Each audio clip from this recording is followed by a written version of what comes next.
digital connectivity ہے. Despite all the challenges, we're confident that within the next 1 year, جیسے جیسے ہم اگلے سال کے اندر انشاءاللہ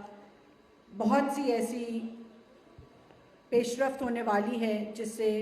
پاکستان میں نہ صرف انٹرنیٹ کی سپیڈ بہتر ہوگی مگر اوورآل جو ٹیکنالوجی کی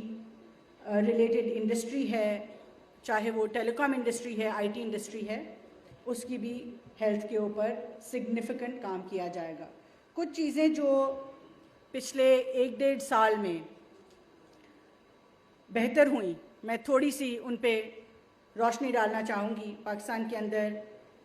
ابھی سی او جاز نے بھی بتایا کہ ایک تو ڈالر سٹیبلائزیشن ایک ایسی چیز ہے، کرنسی کی سٹیبلائزیشن ایک ایسی چیز ہے جو کہ ایک سگنیفیکنٹ مارکر ہے کہ آپ کی اکانومی کیسا پرفارم کر رہی ہے.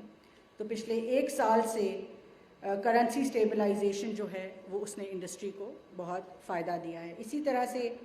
میکرو اکنامک لیول پہ ہم نے دیکھا کہ انفارچونیٹلی 2022 میں جو ہم ایک ڈیفالٹ کے دہانے پہ تھے وہاں سے ہم واپس آئے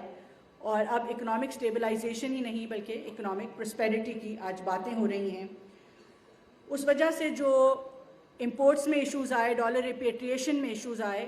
آج معیشت جو جیسے جیسے بہتر ہوتی جا رہی ہے وہ مسائل حل ہو رہے ہیں اور ہمیں امید ہے کہ اگلے آنے والے سالوں میں ہم ٹیکنالوجی کے انفراسٹرکچر کے اوپر جو انویسٹمنٹ ہے اس میں ایک سگنیفیکنٹ انکریز جو ہے ہمیں نظر آئے گا.